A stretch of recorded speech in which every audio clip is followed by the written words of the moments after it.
Moi, c'est Karine Torset, je suis formatrice au groupe EGAE depuis 2 ans. Ça fait 3 ans que je travaille sur la prévention des violences sexistes et sexuelles dans le monde du travail. Et je fais régulièrement des formations avec des personnes qui travaillent dans le milieu du tournage. Ça fait 4 ans que je m'intéresse à ce sujet, notamment depuis que j'ai intégré l'association End the Way, qui lutte sur le sujet des violences sexistes et sexuelles, qui travaille sur le sujet des violences sexistes et sexuelles. Depuis 4 ans, je suis membre du conseil d'administration et c'est grâce à cette association que j'ai eu ma prise de conscience sur le sujet des violences sexistes et sexuelles dans le monde du travail et dans la vie quotidienne. Suite à ça, j'ai intégré le groupe EGAE pour former un plus grand nombre de personnes.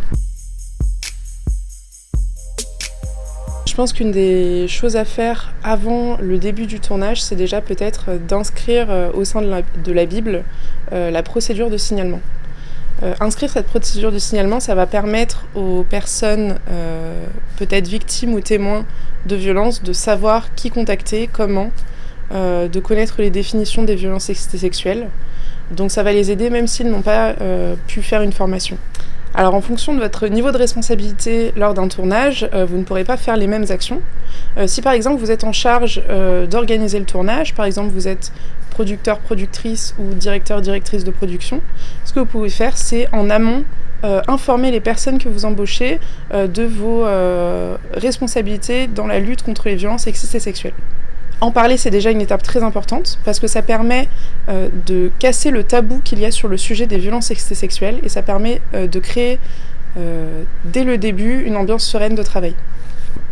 En tant que personne travaillant dans un tournage, à d'autres niveaux de responsabilité, ce que vous pouvez faire personnellement, c'est déjà être le plus exemplaire possible sur le sujet des violences sexistes et sexuelles.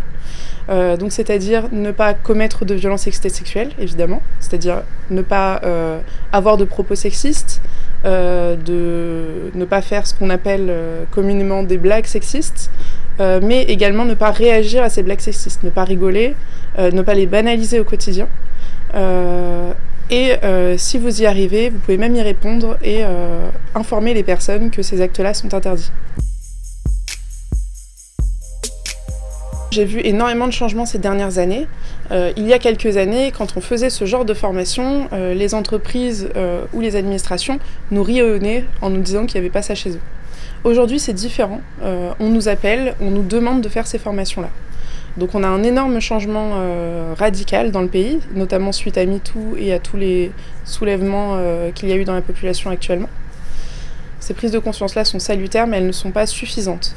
Aujourd'hui, si on veut travailler à la prévention de façon active dans sa vie de tous les jours, que ce soit dans le monde du travail ou dans sa vie personnelle, il faut absolument se faire former.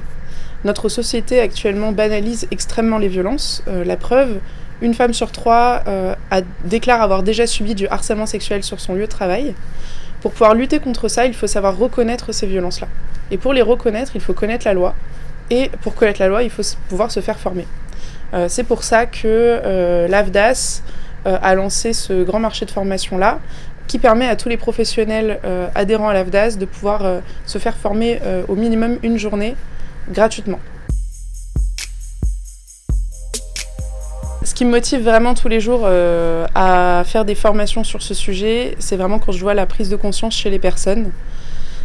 C'est très important parce que ça montre que ces formations-là sont utiles et ont un impact direct chez les gens et ont un impact aussi directement dans leur travail. Ces personnes-là, des fois, quand je les revois plusieurs mois après, me disent qu'elles ont su réagir quand elles ont entendu une remarque sexiste ou ont su signaler les violences.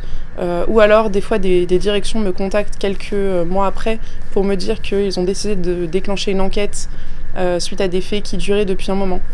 Donc ça, c'est vraiment très... ça montre que vraiment ces formations fonctionnent et qu'il faudrait former le plus de monde possible. La CST a une connaissance importante pour nous sur le sujet du monde du tournage, qui est un monde assez particulier, notamment par rapport au statut des personnes qui y travaillent. C'est pas pareil de former des personnes qui sont intermittents, qui restent 1-2 semaines dans un tournage que de former des personnes qui sont en CDI, qui restent des années dans la même entreprise, parce que le traitement des cas ne va pas être le même.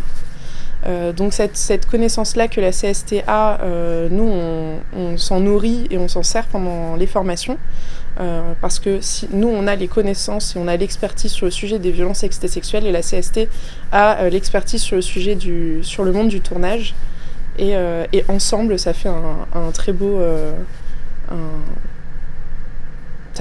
mélange, et ça nous permet de donner des formations de qualité.